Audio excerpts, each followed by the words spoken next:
बोले रामायण मैया की जय। कि चला हूँ बेगे सुने गुरु बचन, भले नाथ सेरो नाय। भूपति गबने भवन तबे, दूत ही वासुदेवाय। सियावर रामचंद्र की जय। सभी श्रद्धालु जनों ने,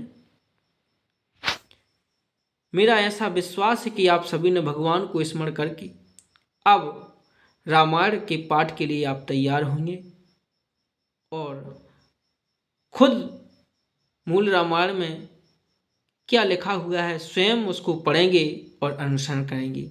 जय श्री राम। और जल्दी चलो गुरु जी के ऐसे वचन सुनकर ही नाथ बहुत अच्छा कहकर और सिर नवाकर तथा दूतों को डेरा दिलवाकर राजा महल में गई। कि राजा सबुर निवास बुलाई, जनक पत्रिका बाँच सुनाई। सुन संदेश सकल हरसानी, अपर कथा सब भूप बखानी। राजा ने सारे रनिवास को बुलाकर जनक जी की पत्रिका बाँचकर सुनाई। समाचार सुनकर सब रानियां हर्ष से भर गईं। राजा ने फिर दूसरी सब बातों का जो दूतों के मुख से सुनी थी वर्णन किया। कि प्रेम प्रफुल्लित राज है रानी, मनहु सिखनी सुनी बार दीवानी। मुदित आशीष देहि गुरु नारी, अति आनंद मगन महतारी।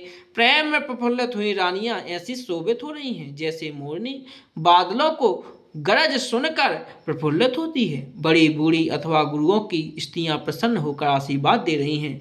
माताएं अत्यंत आनंद में मग्न हैं। ले ही परस पर अति प्रिय पाती, हृदय लगाए जुड़ा बहु छाती। राम लखन के कीरति करनी, बारहि बार भूप वर वरनी। उस अत्यंत प्रिय पत्रिका को आपस में लेकर सब हृदय से लगाकर छाती शीतल करती हैं। राजाओं में श्रेष्ठ राजाओं ने श्री राम लक्ष्मण की कीर्ति और करनी का बारंबार वर्णन किया।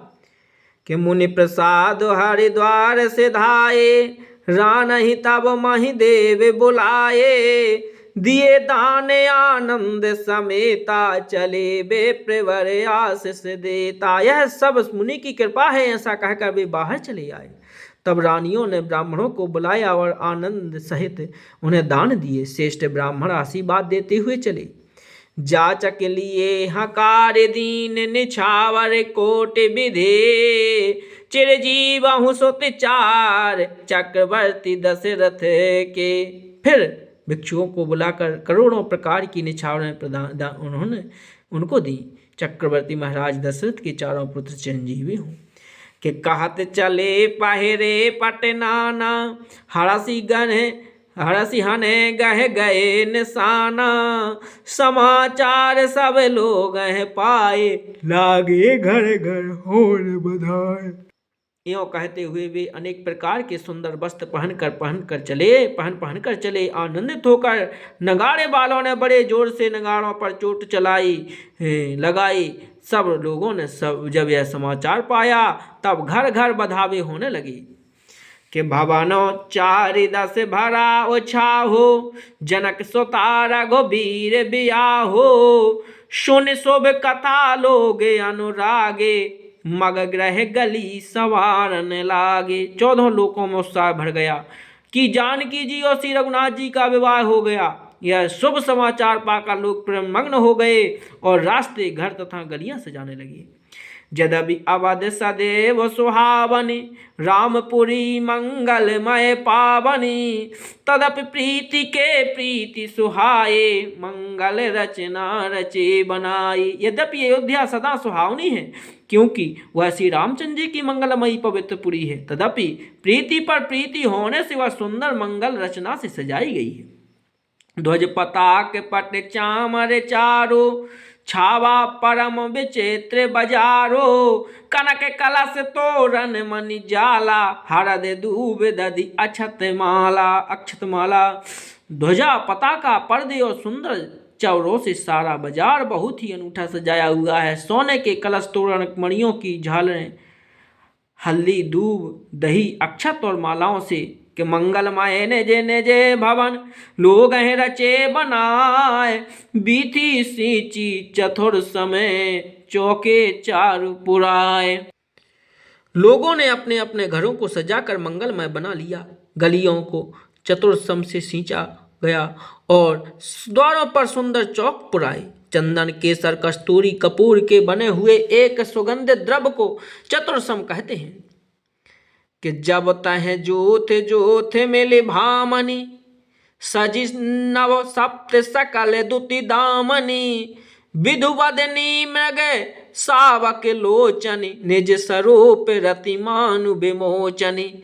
बिजली की सी कांति वाली चंद्रमुखी हिरण के बच्चे के से नेत्र वाली और अपने सुंदर रूपी कामदेव की स्त्री रति के अभिमान को छुड़ाने वाली सुहागिन स्त्रियां सभी 16 श्रृंगार सच कर जहां तहां झुंड की झुंड मिलकर के गावहि मंगल मंजुल बानी, सुनि कल रव कल कंठी ल जानी, भोप भवन की मिजाए बखाना, विश्व विमोहन रचऊं बिताना। मनोहर वाणी से मंगल गीत गा रही हैं, जिनके सुंदर स्वरों को सुनकर करोड़ कोयलें भी लजा जाती हैं। राजमहल का वर्णन कैसे किया जाए, जहां विश्व को मोहित करने वाला मंडप बनाया गया है।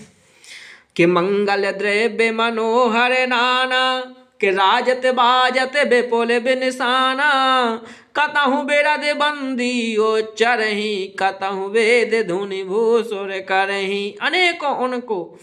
अनेकों प्रकार के मनोहर मांगलिक पदार्थ शोभित हो रहे हैं और बहुत से नगाड़े बज रहे हैं। कहीं भाट वृंदावली कुल कीर्ति का उच्चारण कर रहे हैं और कहीं ब्राह्मण वेद ध्वनि कर रहे हैं। कि गावहि सुंदरी मंगल गीता, ले ले नाम राम अरो सीता, बहुत उछाऊ भवन अति थोरा, मानहु उमंग चला चाहूं ओरा। सुंदर स्त्रियां श्री रामचंद्र जी और सीता जी का नाम ले लेकर मंगल गीत गा रही हैं। उत्साह बहुत है और मंगल अत्यंत ही छोटा है, इससे इसमें न समाकर मानो वह उत्साह आनंद चारों ओर उमड़ चला है। कि शोभा दशरथ भवन कई, को कवि बरने पार, जहाँ सकल सुर शीस मणि, राम लीन अवतार। दशरथ के महल की शोभा वर्णन कौन कवि कह सकता है, जहाँ समस्त देवताओं के शिरोमणि रामचंद्र जी ने अवतार लिया है। बोले सियावर रामचंद्र की जय।